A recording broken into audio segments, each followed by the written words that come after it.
I'll just introduce. Okay. Good evening, everyone. We are happy to have Rinpoche ji with us today. He has come after a gap of 3 years, and we have been having some informal chats with him. So we take this opportunity to maybe go into something deeper, and he will talk for about half an hour, and then we can ask questions. So when we are asking questions, if we can keep our questions brief, and also maybe one person can ask one question, and then we'll see if there is more time, and then other people can also ask questions. So maybe we'll give a chance to everyone to ask a question if possible. So you can begin now, sir. Thank you. Good afternoon, everybody. I'm happy to be here to see all long-time friends and co-learner, I should say, like-minded people. For the last more than 3 years, I was not able to visit and see you in person due to pandemic and also many other hindrances which prevented us to meet often. This time I was reminded by Sushmaji. She was telling me that she is going to leave the place, and therefore I should pay a visit at least before her departure. When she was thinking to leave, I encouraged her because Krishnamurti appears to be believer. Change of place has a certain importance, and he usually asks people to change the places. Humanity as unenlightened people stay at one place for a long time, then there's a danger of developing a kind of attachment or ownership, sense of ownership.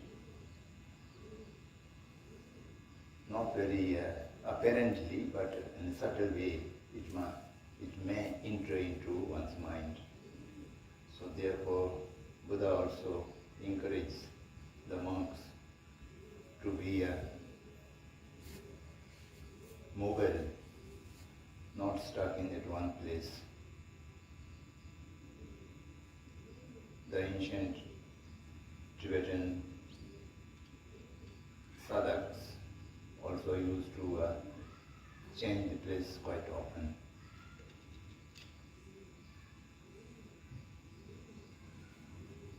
It does not mean one should cease the relationship or connection to that place. Relationship with people and place should remain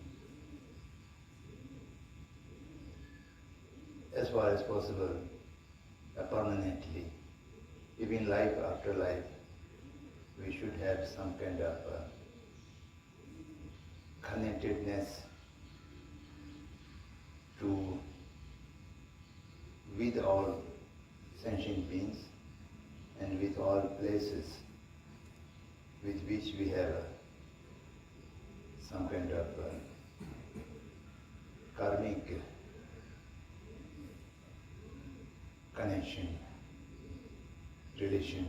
So that should be maintained, but at the same time, to move from one place to another place is also considered to be important.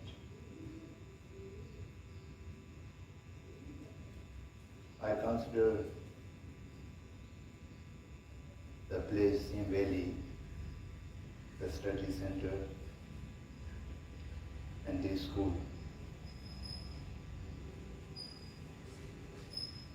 both are very important for the future of humanity.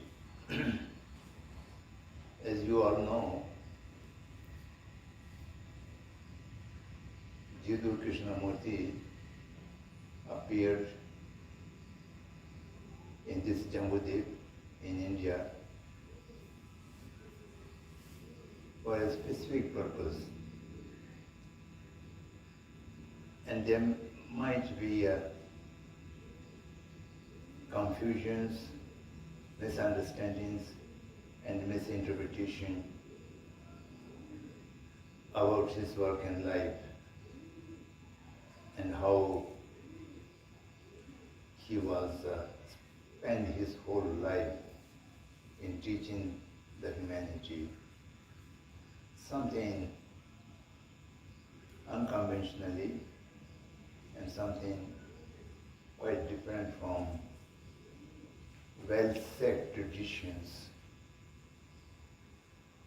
And that was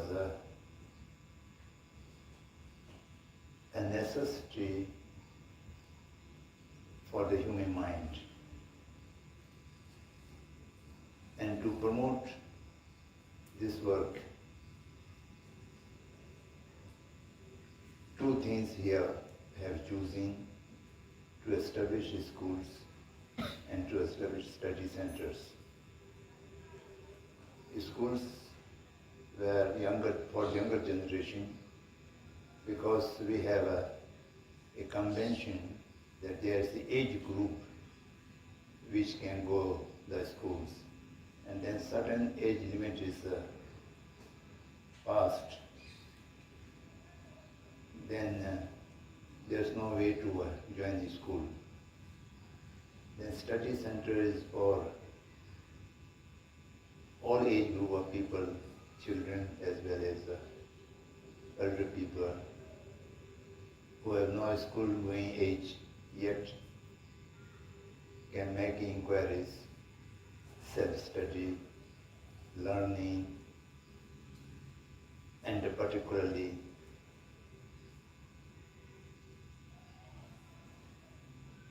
exchange the mindset with other people through a dialogue. So the dialogue has become popular and famous in the cave cycle. That's one of the easiest and safest way to learn, which was adopted by the Buddha. Buddha's teachings also largely in the form of dialogue. If you read the sutras, they are mostly dialogue between Sariputra and Lokiteshvara and Mahakashyapa and the other great disciples. And Buddha utters very few words at the end or in the beginning. Later on, Plato and Aristotle, Vesta and Sandrayasya, wise people also use this method as a vehicle for understanding or to work for insight or understanding or realization. Mere knowledge can be acquired from simple information, but realization and insight cannot be evolved just mere through imparting a message or information. The today's modern education system become just a combination of information. Therefore, he was trying to promote a different way of imparting insight to the children without any comparison and competition. A sense of oneness among humanity was tried to create right from the childhood. So, if we say the legacy of Krishnamurti, that lies in not only the books published or the audio visuals, but the living legacy lies in the study centers and in schools. So this particular place was also chosen by him intentionally, and he have done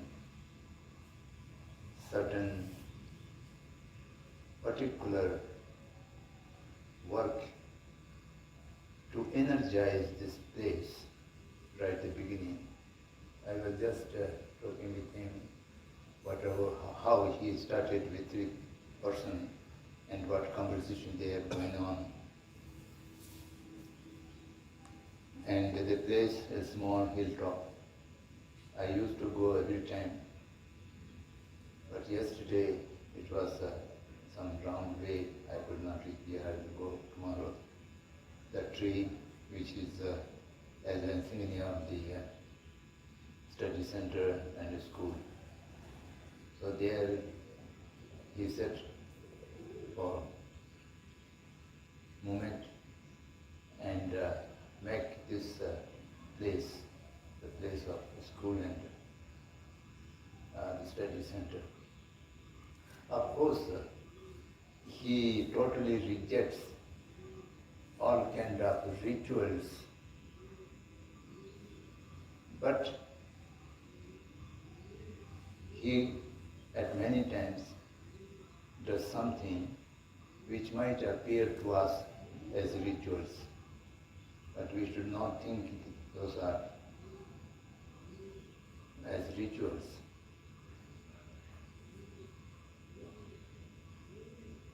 We Buddhist people,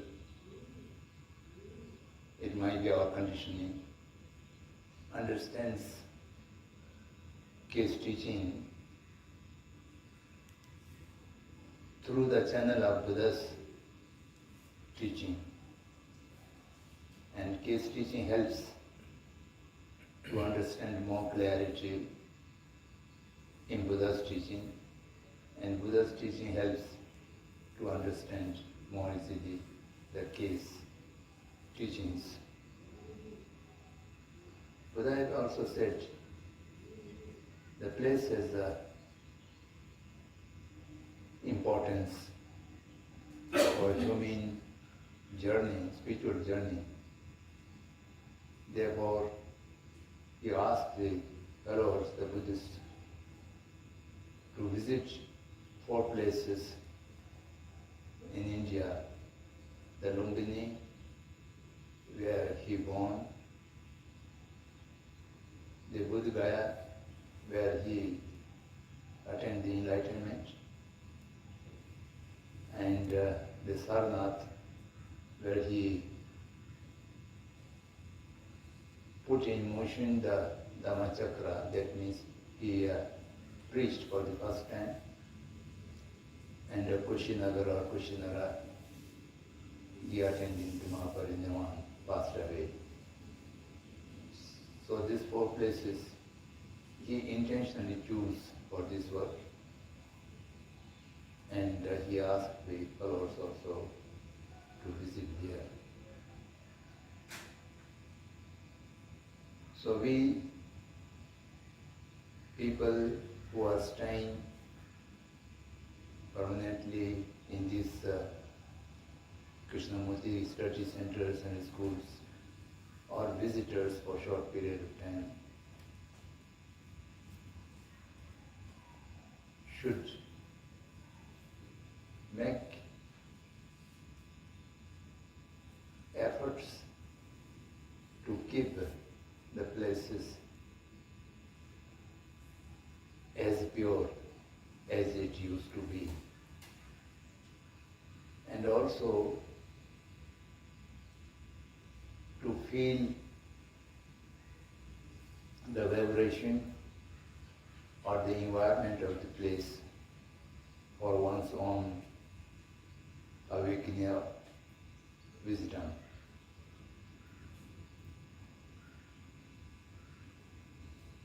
People visit from long distances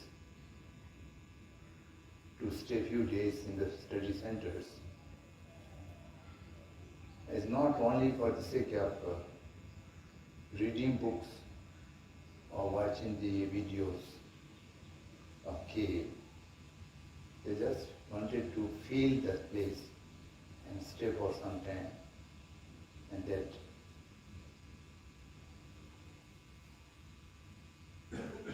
the energy which is pervasive in these particular areas or places where K have intentionally created the purity and the energy. We must use them properly. Then of course, study center means not a retreat center. Today in many places, the spiritual organizations or even social organizations used to have retreat places. Retreat place means mostly for resting. Busy people try to go out of the day-to-day routine work and have some relaxation. They go to the retreat. We also do retreats. He also spoken about the retreats. That's entirely different connotation. So, but we do not name the places as a retreat center. We name it a study center. Study in our language, then Shodh. Both of them refers to a specific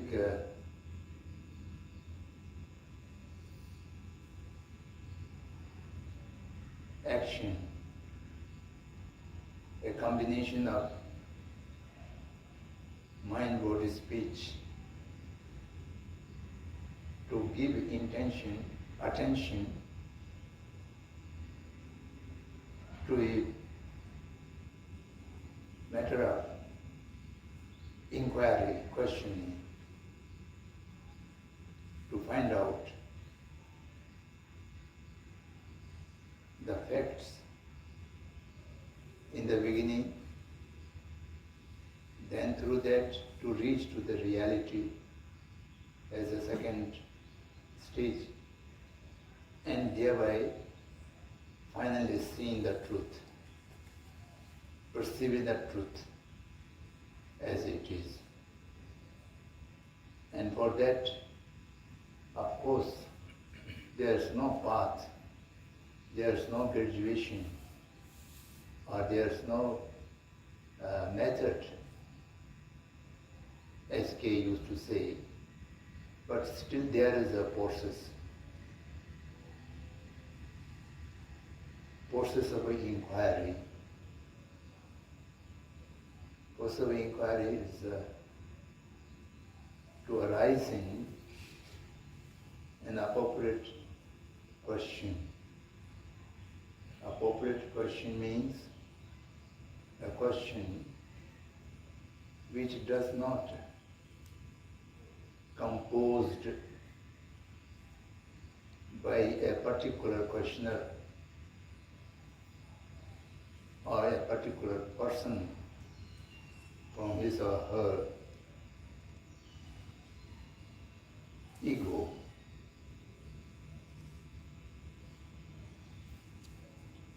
Putting the person, the I in the center, and from there whatever question may arise, that may not be a appropriate question, or even you get answer to that question, that is a conclusion. That conclusion is also a part of the thought process. But we must try to formulate a question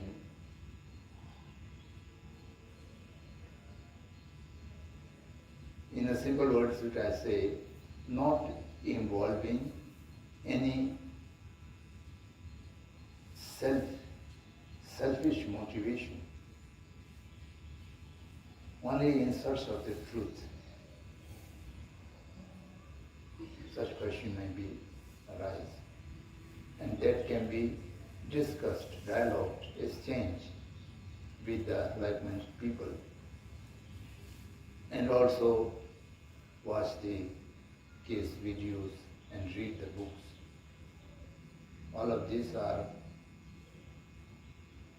not to be taken as the system or path, or a kind of authority or discipline, but just an kind of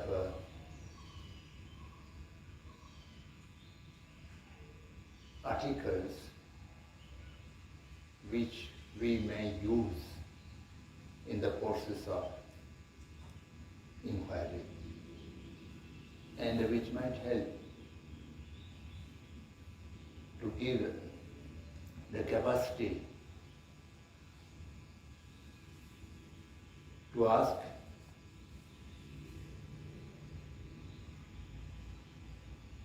relevant and deep questions, and not in a hurry to find the solution or the answer, but able to live with the question until you see the answer through your own intellect or wisdom. So therefore,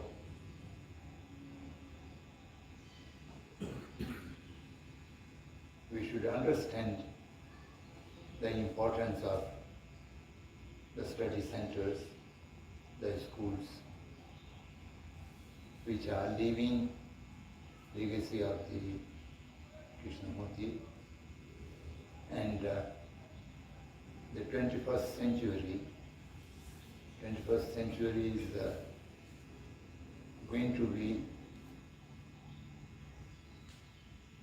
not very peaceful century,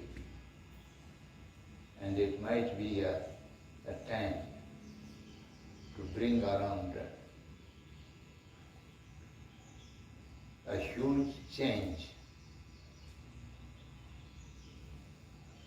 I don't know whether that change would be a kind of transformation or a kind of destruction. Both possibilities are appearing in the horizon. The younger generation of this century has immense responsibility, a tremendous responsibility for the entire sentient beings, for which the 14th Dalai Lama used to call as a universal responsibility, a sense of universal responsibility. that universal responsibility begins the responsibility to oneself. Because oneself is the world. And you have to make yourself transformed so that you can become an instrument for the transformation of the world. There is a movement in the France and other places for the last few years. That movement is called BWBW. That means better we, better world. So it long sentences, better me, better we, better world. So this is the sequence how to perform our universal responsibility, because we cannot reach the entire universe. Our reach is to oneself and then surrounding. So this responsibility is very, very important. And for the younger generation, I would call be conscious of this responsibility. And for that, how his teachings are important. And for learning the teachings, how these places are relevant and important. And we should have a sense of realization of this. So this much I wanted to say. And then I welcome any comments or questions, as much time you have fixed. Thank you very much.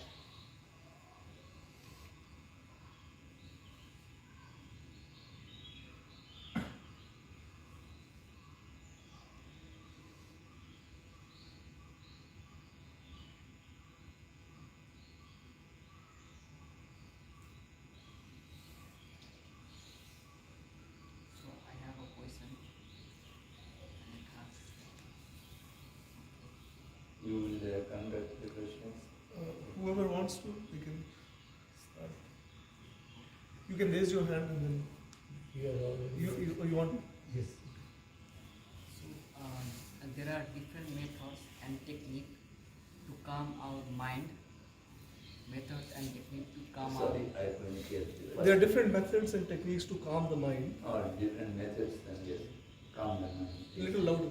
And there are many spiritual places like ashram, many places that teach you to calm your mind to reach certain state.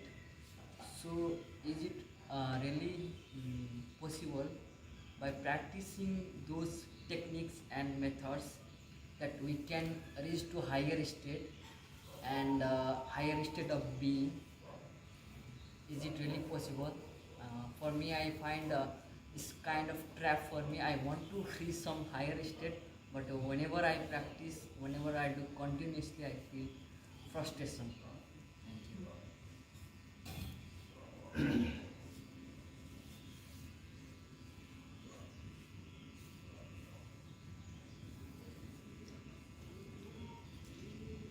Many methods to stabilize or to calm the mind exist, that's true. Many places of learning, educational center, ashrams are also available.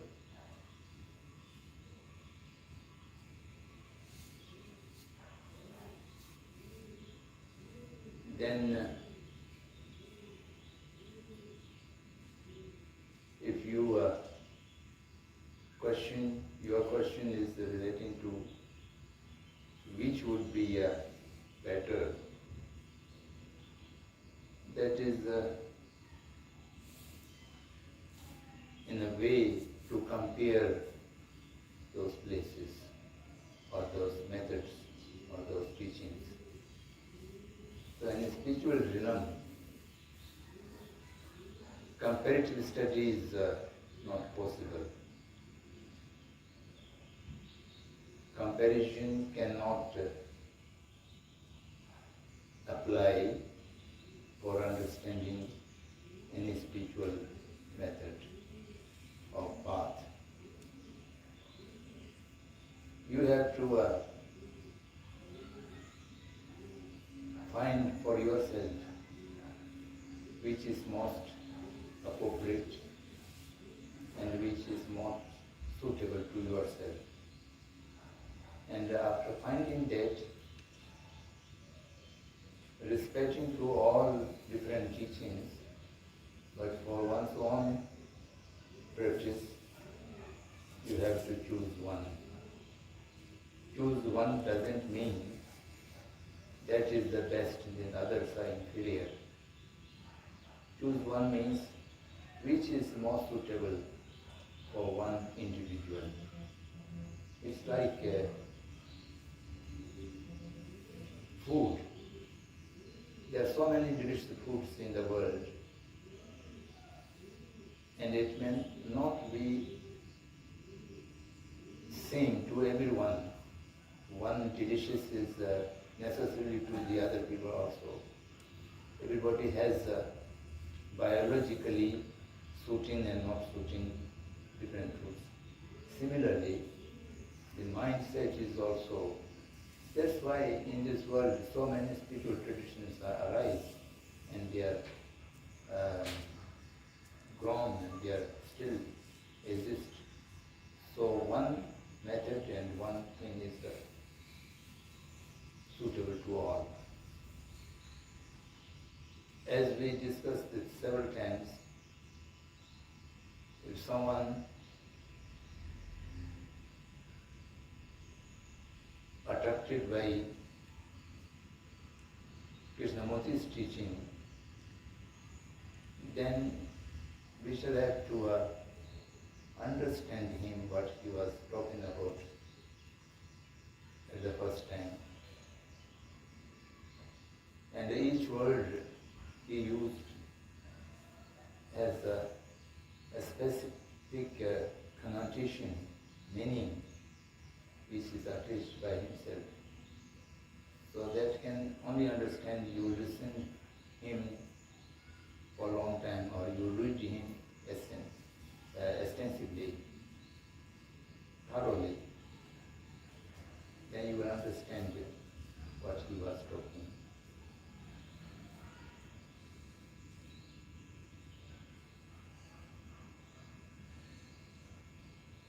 Denial of path or denial of method, denial of system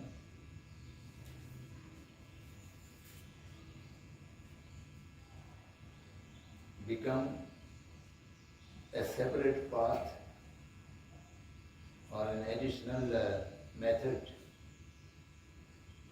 then perhaps you are not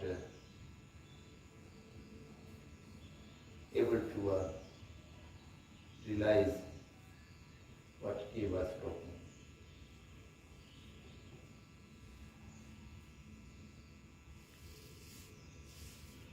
Siddhartha, when he left home, reached Gaya and began to search for his enlightenment, he conducted many teachers, and each teacher's method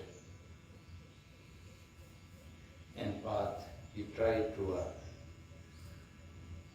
understand and put into practice.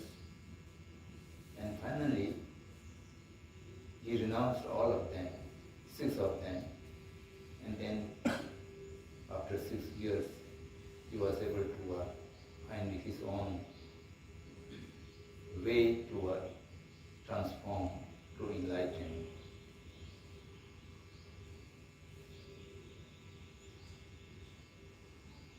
And similarly,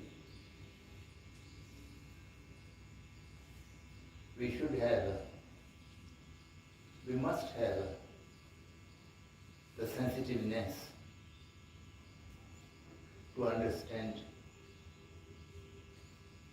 the whole different ways of teaching, different ways of path. and nothing should convert into an additional cause for conditioning one's own mind and stuck there. The medicine must not be converted into poison. So this is very tricky business. Human devotion and faith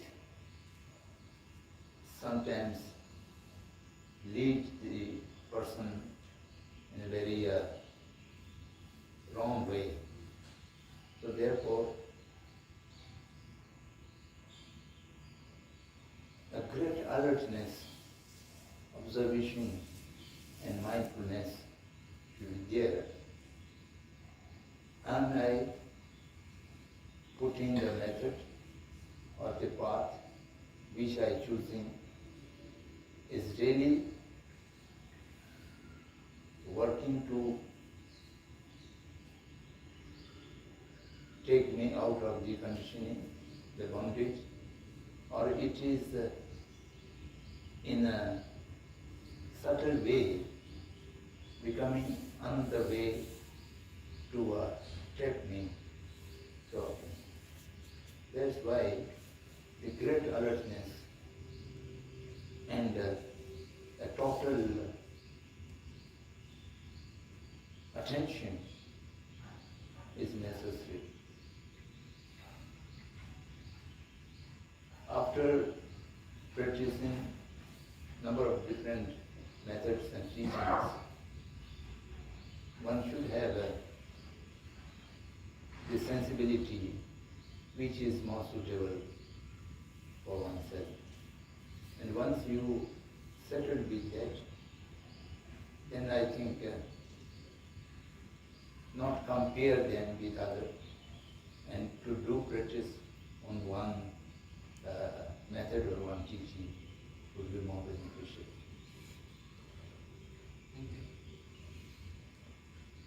Thank you. One question related to what you started by saying that can we look at these questions, the inner questions, without bringing in the I, bringing the self. So for example, let's say when we are discussing attachment, then immediately I become conscious of my attachment to a house, to my job, to my family members, to my property or money or whatever. So how can, if we can explore more, what does it mean to not have the self when we are exploring, say, attachment? Does it mean that I'm not looking for a solution, my personal solution to a particular problem? Maybe I'm having pain related to an attachment and I want to be free of that pain. So then I investigate from my point of view that how do I get rid of pain? So what does it really mean not to bring in the I when we are exploring, say, attachment?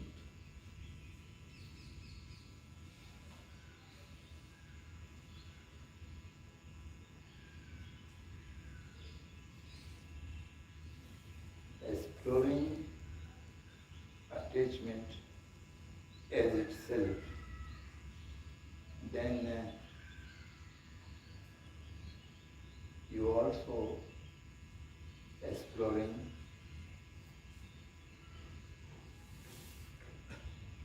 the existence or the identity of I is also involved there, because attachment is caused by ego, and without touching to the ego, you cannot just exploring the attachment. Attachment is a particular negative emotion, and which is created through the ego, which comes out of the ego. If there is no ego, then attachment will not be arise. But when we inquire into a spiritual realm, we are not inquiring into one or each of the negative emotions, that can be how encounter the negative emotion, how can reduce the negative emotion. And in that also,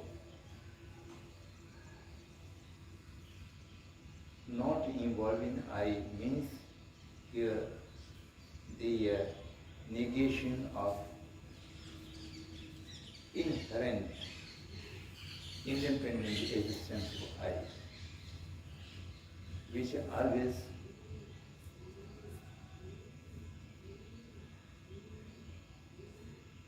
appear to our thought, and that shall have to be totally negated. And after that negation, the relative I will automatically appear. When the relative I appear, then you have the understanding of the relative I is just designation from the mind through an interdependent arising of nature, which does not have inherent, unchangeable, independent existence of I. So at this moment, ego, we usually, he also used the word ego, usually refers to, in our Sanskrit word, Atma Dharma, Aham.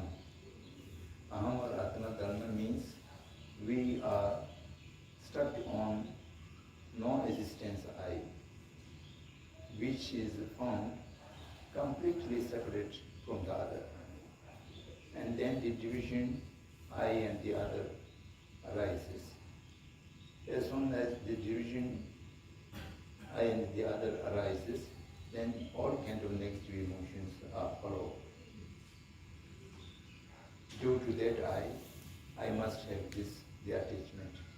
Due to that I should have avoided all kinds of discomforts and thereby hate and envy, jealousy, all kinds of things, due to holding on an inherent independent I, which does not exist, but we impose through our thought that kind of I.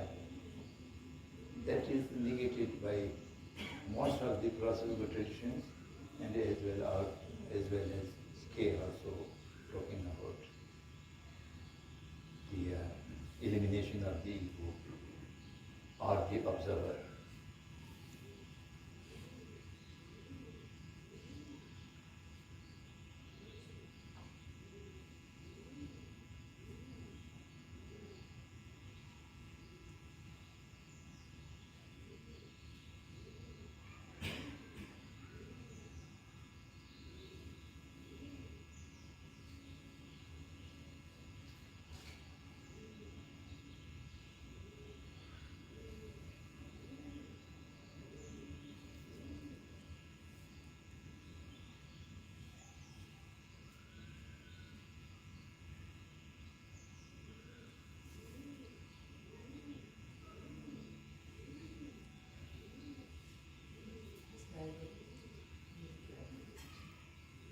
Shubha.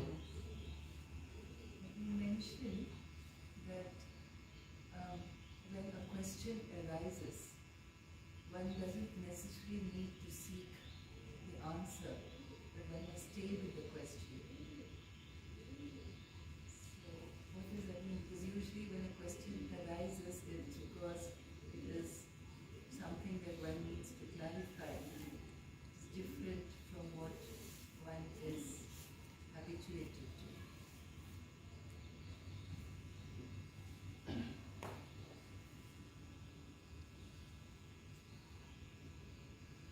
There are many different kind of questions.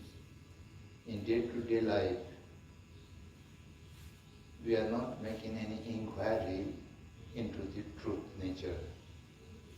We are just in a relative realm,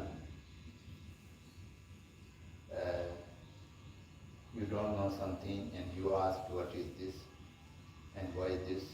So this kind of question, of course, they need to be answered. What I am talking about is the process of spiritual journey. I started it in the study centers. We are supposed to study. And how to study? By inquiry, by dialogue, by discussion. And in that inquiry, we are not asking any specific situation or number or color, something like that. We are just looking into the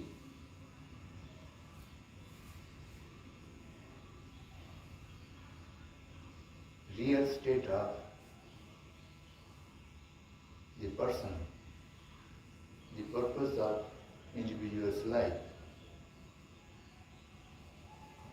and seeing the limitations and conditioning of the individual. And we are trying to see, can I come out of this whole bondage, the conditioning? Or there is no way to get out of this conditioning. If I need to come out of this conditioning, I need to be reached to the state of freedom.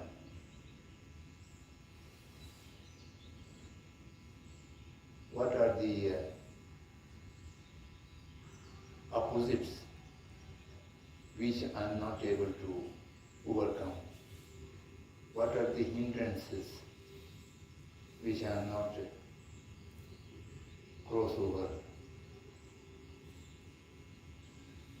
Seeing the present state of mind and inquiring into the free state of mind, how to transform the present stage of conditioned mind into the completely free mind. So that was the whole spiritual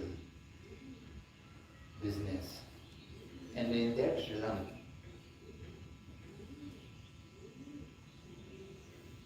if you hurry to reach to a conclusion or to an answer, that answer would be within the thought and the language realm cycle. And the answer itself is not in the state of freedom.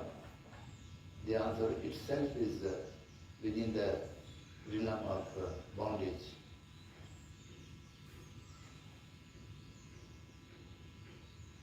We always come to remember the Buddha's Four Noble Truths. There is a suffering, and there is a cause of suffering. There is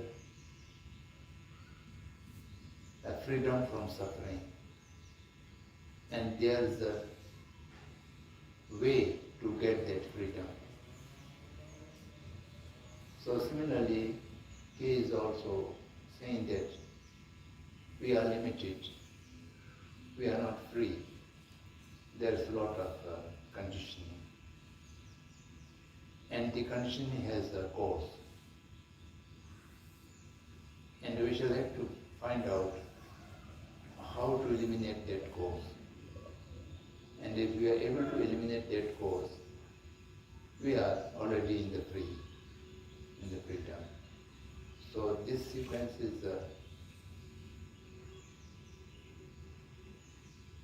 the same way or they compatible with each other. So in this realm, when we ask, we are trying to find out how the conditioning of mind is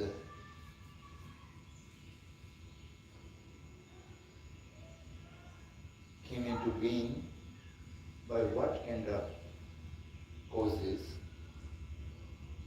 and those causes are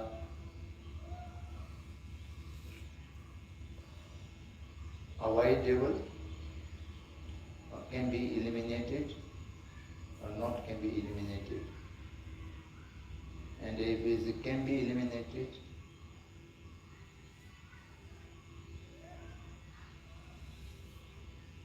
what is the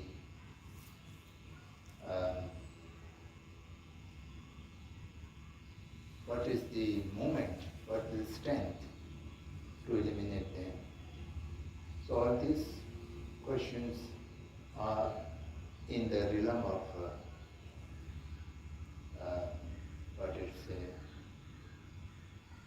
in the realm of metaphysics sphere.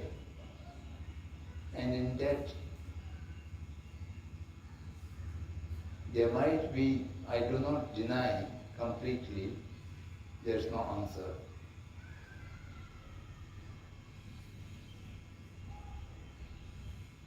In the Vedic tradition, they used to say number of questions are abhyakrit, that means not answerable, there's no answer.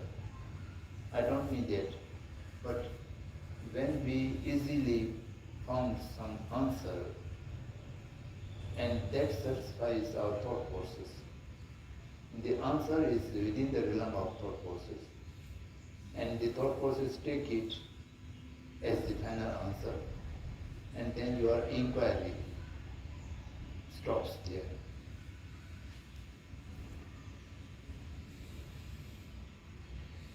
The Krishnamurti is talking that the inquiry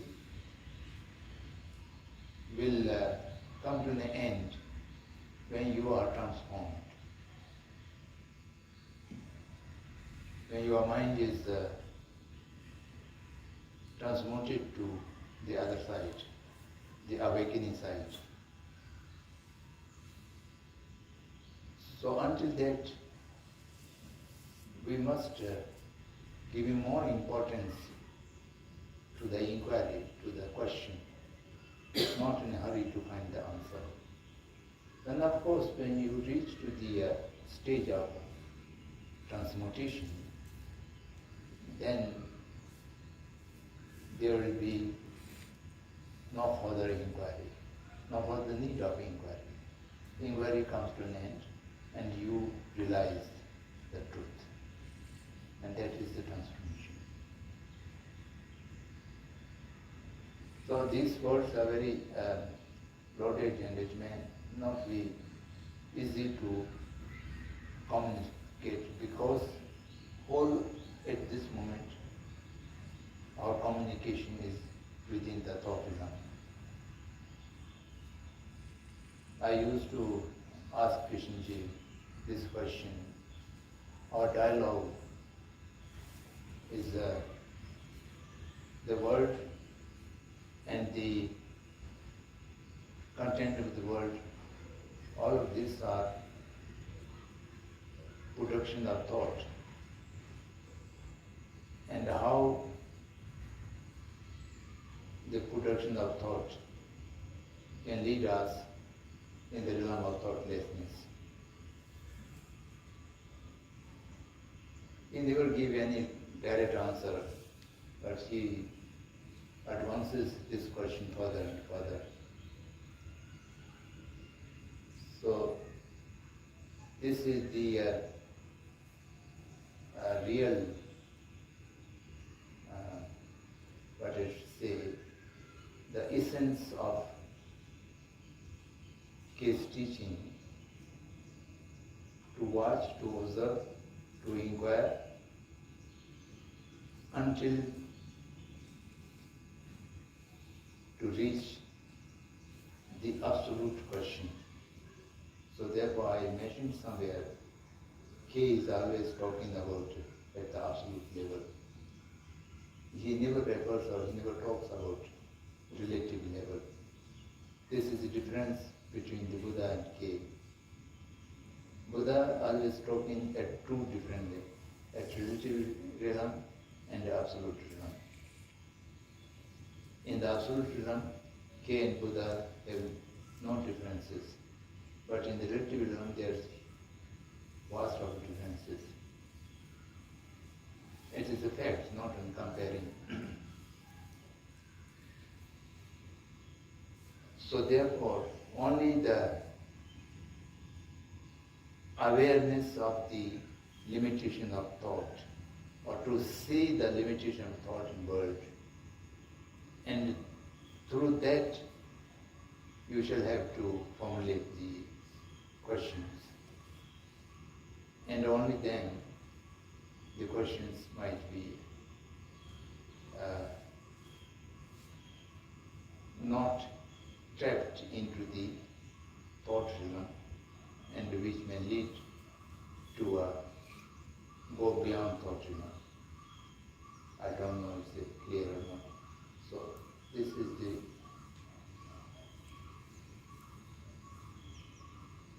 is the only explanation I can give. The rest one shall have to be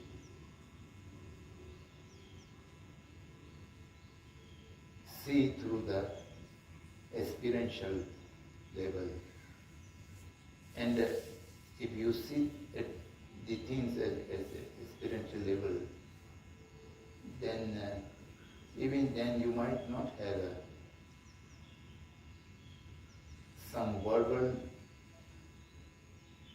answer which can be put into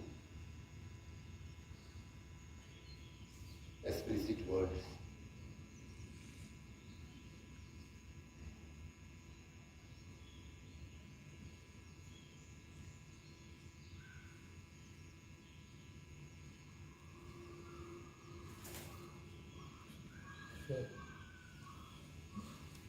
So you did mention the difference between Krishnaji's teaching and the Buddha's teaching. In the realm of the lower level of understanding and this, but at the higher level of understanding, you said there was no difference between what they both were talking about. But but as far as I understand, Krishnaji never made a different level of anyone asking him a question as to the existence of different levels. Either you understand or you don't understand. This was the fact that was conveyed to most of us when talking to Krishnaji or listening to Krishnaji on that basis. But why do you think Buddha, who almost everyone understands that he was a transformed type of a person, but what he thought was it is necessary to address the level at a lower level in a totally different manner, rather than talking to them to the higher level in a different manner.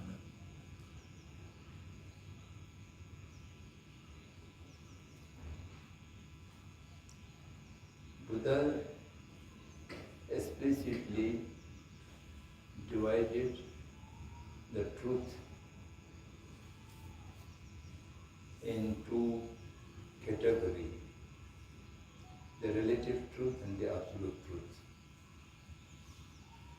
In our own language, the Samdhong Satya and Paramat Satya. Paramat Satya is dealing with the truth, the real truth. And the Samdhong Satya is a truth which is appearing to the thought of many persons. And my Samdhong Satya would be different from your Samdhong Satya. So Buddha had these two levels because he wanted to take care of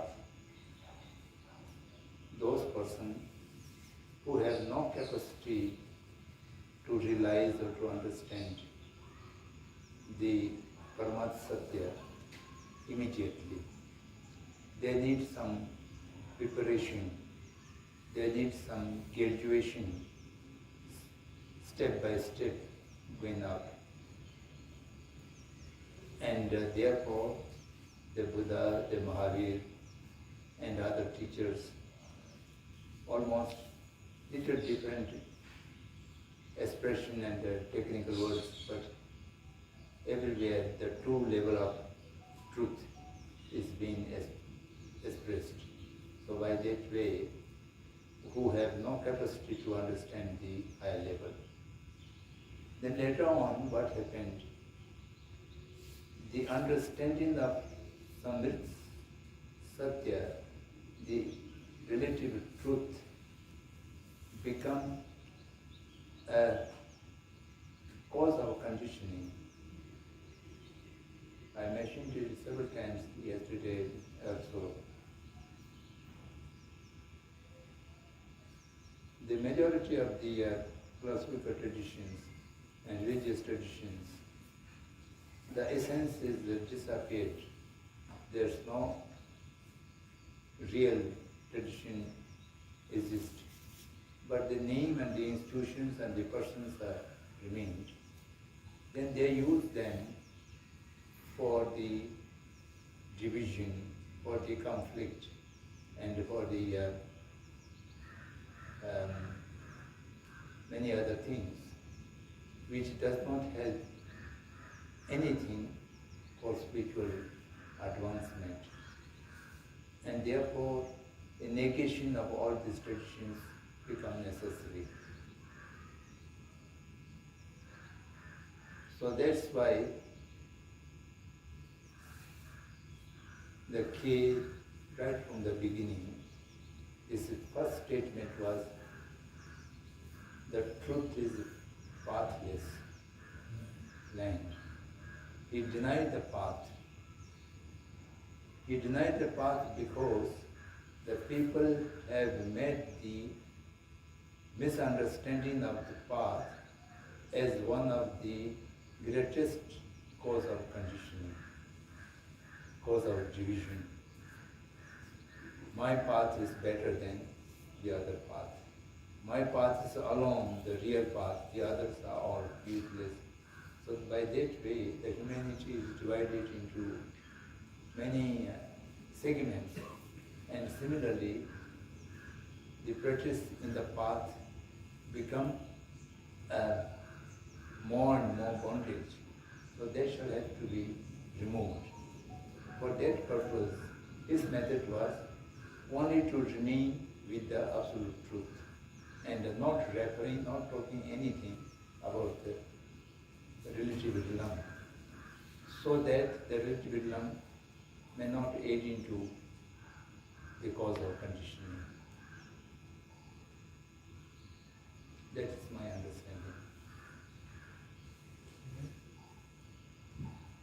May I ask one more question? Please. Or if there is somebody else who can.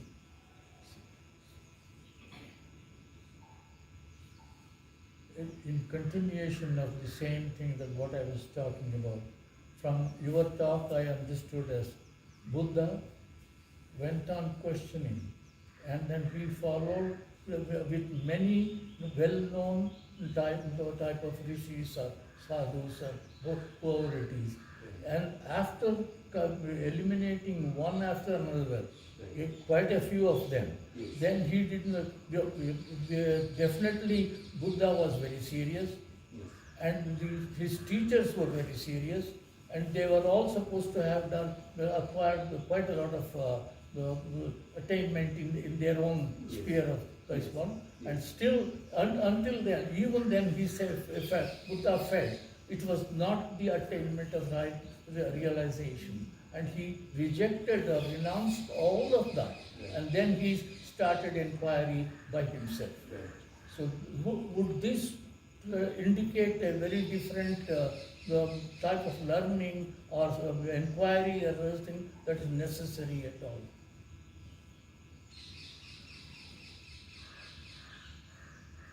Siddhartha, his journey to Buddhahood, have shown to the rest of the world how a teacher,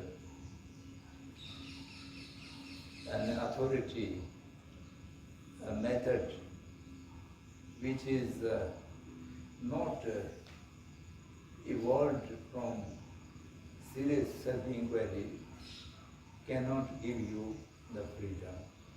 I think this is symbolically shown to the world that no other person can give you the freedom. The salvation or the enlightenment can only be achieved by your own effort and by your own inquiry. So that is a kind of showing the evidence by Siddhartha himself. And similarly, K is also denying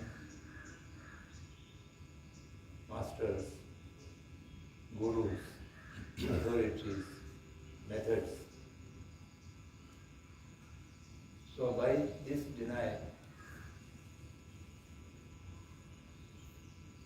the final transformation or realization is entirely dependent on one's own arising up inner intelligence. That both of them exhibited the same way.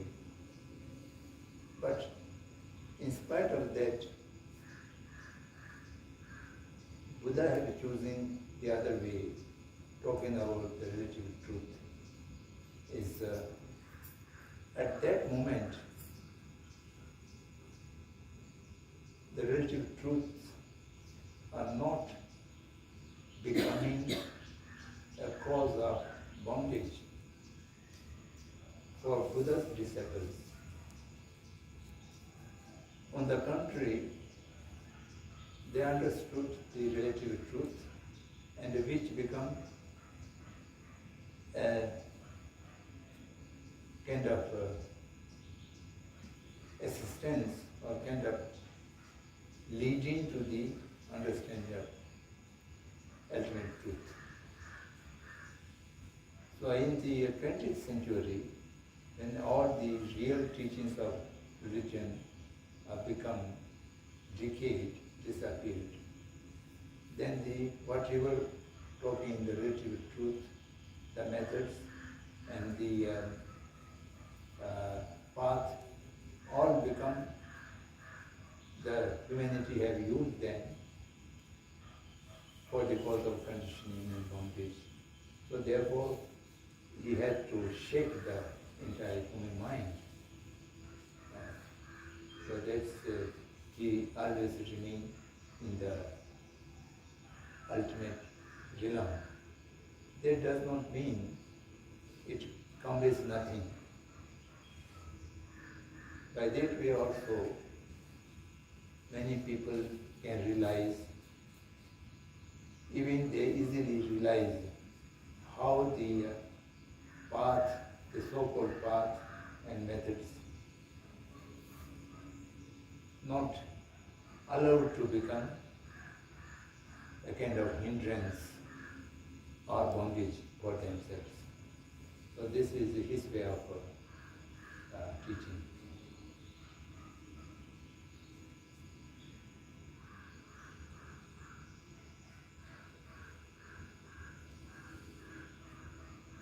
So again, I'd like to ask you one question. That I feel very good satisfying my desires. I feel very good satisfying my desire and fulfill my desires. Though I find there is some kind of limitation and some kind of obstacles I feel in the process of fulfilling my desires and all these things.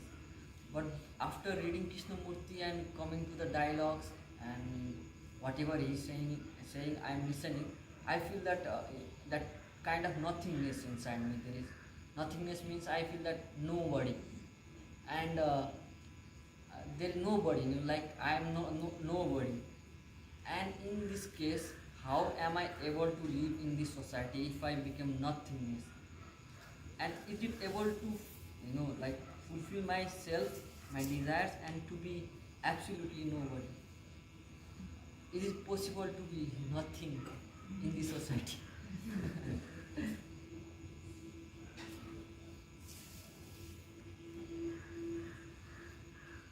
And another question I like to ask you.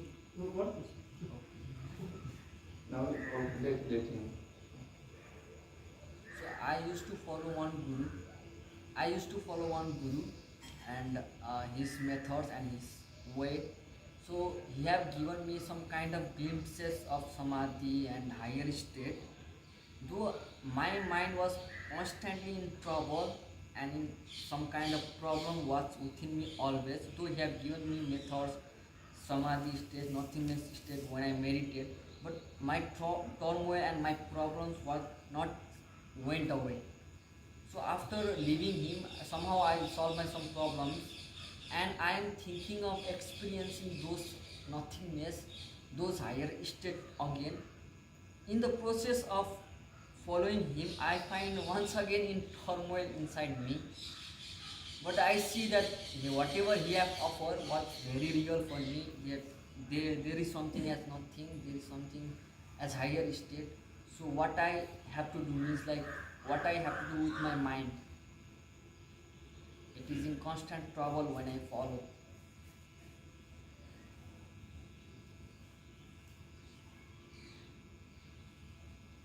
I cannot give a specific answer to your question. Perhaps we discussed this question earlier also. When we use the word desire,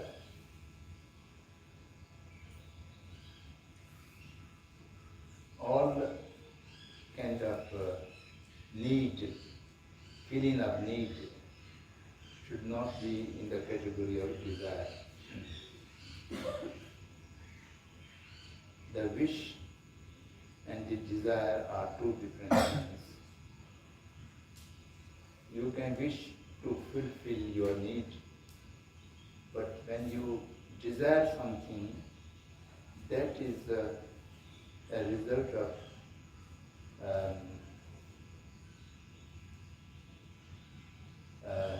of attachment or selfishness. So therefore, one shall have to be in the day-to-day life what is the desire. Because desire is in our world, in our language, Krishna. Krishna means to be just holding on with great force of wanting, greed. And when you are hungry, you wish to have food. You are thirsty, you wish to have water. These are only wish, and the food and water and clothes is in real need. Even you get enlightenment, you still have to use the Buddha. After enlightenment, he goes for begging food, and he begs clothes, and he also use medicines and all this kind of to sustain. Krishnamurti just lives a life as similarly with all of us. So this needs and to fulfill the needs should not be categorized into the desire. Desire always comes out of a selfish mind, the ego, and then mostly desires are for the things which are not in need of the person. Today, in the globalized world, particularly in the consumer society, consumer way of society, 90% of our requirements are not need. They are only need due to your greed, your Krishna.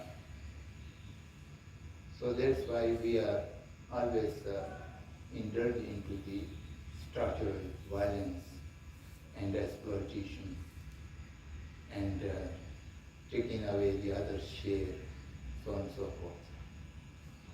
Not only the other share, we harm a great deal to the nature, to the environment, to the ecosystem. All this we are witnessing the things. In the ancient society, people have the real understanding of what is need and what is greed. They do not accumulate unnecessary things for themselves. And particularly in the spiritual way, for example, Buddhism and Jainism, the monks and the munis shall have to be lead a life just fulfilling the need, the real need, and nothing more. The Buddhist monks can have 3 sets of clothes, and then the fourth cloth comes. It is a kind of extra, and they shall have to be discarded within a certain period of time. So when you read Krishna and practice them and you become desireless, if that is the real thing, then I think it is okay. Then why you should worry about what the other people would say and how I will survive in the society? Then this conflict comes between the spiritual journey and the worldly affairs. Desireless people not necessarily to be starving and to be clothless. Without any desire, you can lead a very respectable life, and we, in the Buddhist terminology, we call it right livelihood. Right livelihood is free from exploitation of any other, not using any other share, and only using one's own need, fulfilling one's own need. And that kind of life would be ideal. And I don't think we should need worried about.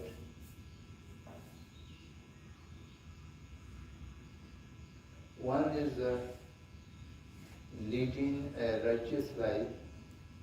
The society may not be accepted or may not be appreciated.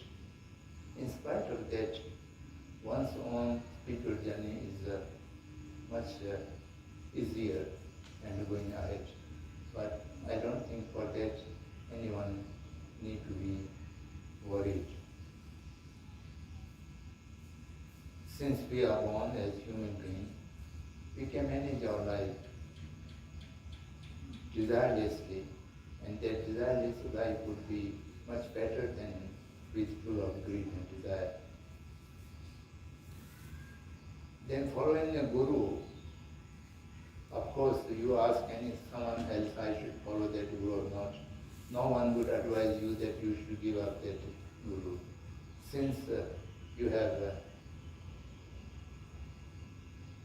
having a relationship with that guru or teacher, whosoever it may be. And degradation, no one would say should be seized or stopped. Of course, we have a associate relationship. We shall try to maintain that. But to become a disciple, a maximum qualification for discipleship must be fulfilled. That is the capacity to understand the teacher's instruction in the right way.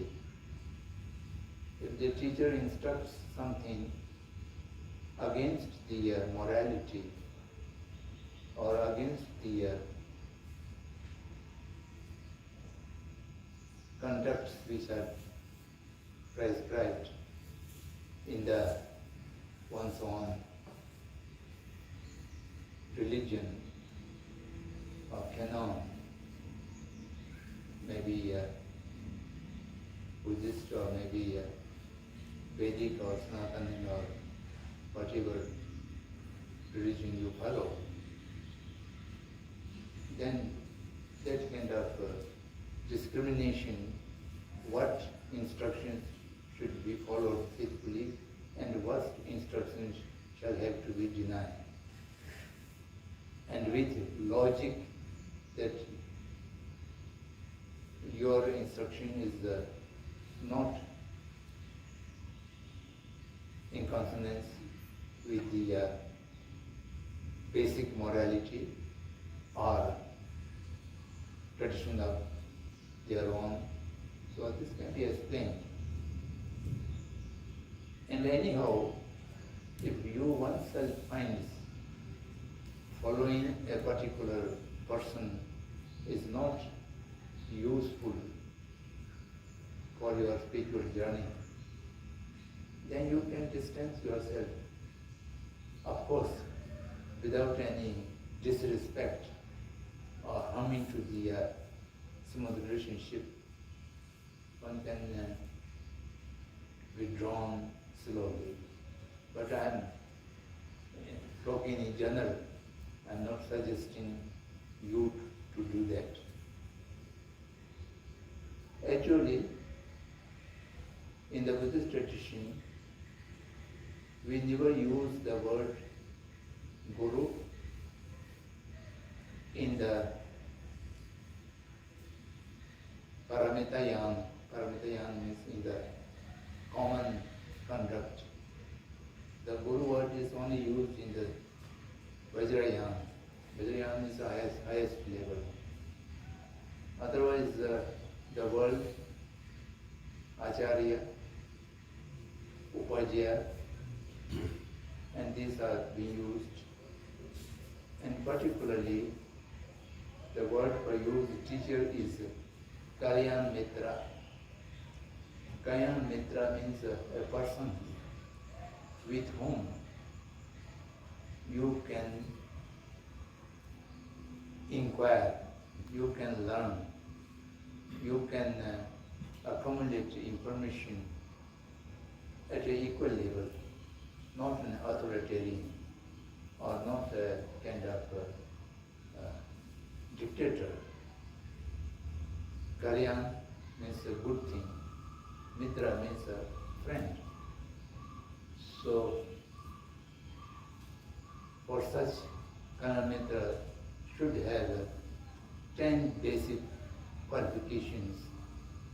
Among them, most important is the immense compassionate mind for the disciple. And in that case, there should not be any problem to discuss the things with one's own teacher.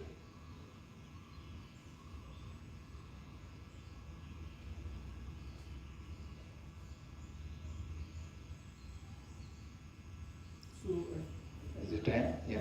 So what we'll do is we'll just sit quietly for 5 minutes and then we'll disperse. So we can switch off the speaker.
you, Rinpoche.